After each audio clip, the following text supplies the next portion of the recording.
JSP के खाते में 0 सीट जाती हुई दिखाई दे रही है और अन्य पार्टी को भी एक भी सीट नहीं मिल रही है। और यहां पर बात करें तो दोस्तों, अररिया जिले में बिहार विधानसभा की 6 सीटें हैं। 6 सीटों में से बीजेपी के खाते में 2 सीटें और आरजेडी के खाते में 3 सीटें। जेएसपी पार्टी के खाते में कोई भी सीट जाती हुई नजर नहीं आ रही है। वहीं एआईएमआईएम के खाते में 1 सीट जाती हुई नजर आ रही है। दोस्तों, हम अब बात करेंगे अरवल जिले की। दोस्तों, अरवल जिले में 2 विधानसभा की सीटें हैं। बीजेपी को 1 सीट मिलती हुई नजर आ रही है और वहीं आरजेडी को भी 1 सीट मिलती हुई नजर आ रही है। जेएसपी पार्टी का यहां पर कोई भी सीट नहीं मिलती दिखाई दे रही है।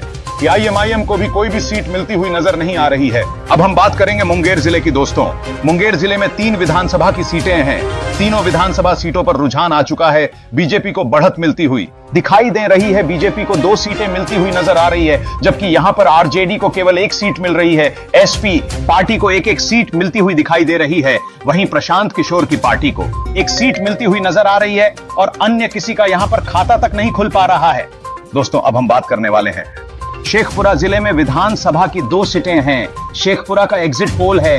2 सीटों में से बीजेपी को यहां पर कोई भी सीट नहीं मिल रही है। वहीं आरजेडी को 2 में से 2 सीट मिल रही है और अन्य किसी का कोई भी खाता नहीं खुल रहा है। यानी दोस्तों, बीजेपी को नुकसान होता हुआ दिखाई दे रहा है। इंडिया गठबंधन को फायदा होता हुआ दिखाई दे रहा है। 2 में से 2 सीटें हैं आरजेडी के खाते में जाती हुई नजर आ रही हैं। अब हम बात करने वाले हैं मुजफ्फरपुर जिले की। दोस्तों, मुजफ्फरपुर जिले में विधानसभा की 11 सीटें हैं और यहां पर डाटा निकल कर आ चुका है। बीजेपी को 3 सीटें और इंडिया गठबंधन के खाते में 7 सीटें निकलती हुई दिखाई दे रही है और जेएसपी को यहां पर कोई भी सीट मिलती हुई नजर नहीं आ रही है। वहीं एआईएमआईएम को 1 सीट मिलती दिखाई दे रही है। आरजेडी ने अपनी बढ़त बना ली है और 7 सीटों में और बीजेपी को केवल 3 सीटों तक ही सीमित हो चुकी है। नीतीश कुमार का 243 सीटों में से 220 सीटों का रुझान निकल कर आ चुका है। बीजेपी पार्टी के खाते में 89 सीटें मिल चुकी हैं बीजेपी पार्टी को और इंडिया गठबंधन यानी राहुल गांधी और तेजस्वी यादव के खाते में 113 सीटें मिल चुकी हैं।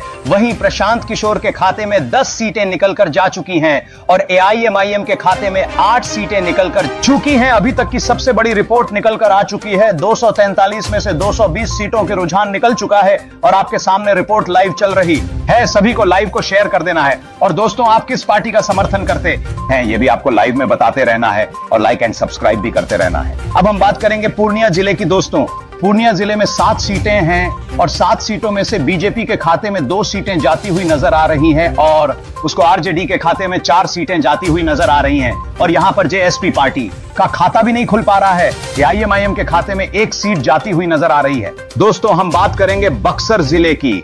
बक्सर जिले में 4 सीटें हैं और 4 सीटों का रुझान आ चुका है और उसमें से 2 सीटें बीजेपी के खाते में जाती हुई नजर आ रही हैं, जबकि जो है आरजेडी के खाते में 2 सीटें जाती हुई नजर आ रही है और जेएसटी के खाते में कोई भी सीट नहीं जा रही है और अन्य को भी कोई भी सीट नहीं मिल पा रही है। बक्सर जिले के अंदर 4 सीट में से 2 पर बीजेपी और 2 पर आरजेडी ने अपनी बढ़त बना ली है। मुकाबला एकदम टक्कर का है। लखीसराय जिले में विधानसभा की 2 सीटें हैं और 2 सीटों का रुझान आ चुका है। 2 सीटों में से बीजेपी को कोई भी सीट नहीं मिल रही। दोस्तों, सबसे बड़ी रिपोर्ट निकल कर आ रही है बीजेपी की। यहां पर कोई भी सीट निकलती हुई नहीं आ रही है और आरजेडी को 2 में से दोनों सीटें मिलती हुई दिखाई दे रही है और अन्य किसी पार्टी का यहां में खाता खुलता हुआ नजर नहीं आ रहा है। शिवहर जिले में 1 सीट है जो बीजेपी खाते में जाती हुई दिखाई दे रही है और यहां पर आरजेडी को कोई भी सीट नहीं मिल रही है। अन्य पार्टी को भी कोई भी सीट नहीं मिलती हुई नजर आ रही है। दोस्तों, 1 सीट है जो बीजेपी के खाते में जाती हुई नजर आ रही है। 243 सीटों में से 234 सीटों का रुझान आ चुका है। बीजेपी खाते में 94 सीटें जा चुकी हैं और इंडिया गठबंधन के खाते में 121 सीटें जा चुकी हैं। वहीं प्रशांत किशोर के खाते में 10 सीटें आ चुकी हैं और एआईएमआईएम खाते में 9 सीटें जा चुकी हैं। वहीं इंडिया गठबंधन अपनी पकड़ बना चुकी है। दोस्तों, आपको क्या लगता है इस प्रकार मुख्यमंत्री कौन बनेगा? आप कमेंट करते रहे और आप किसको सपोर्ट कर रहे हैं कमेंट में बताते रहिए। आप किसको मुख्यमंत्री बनना चाहते हैं?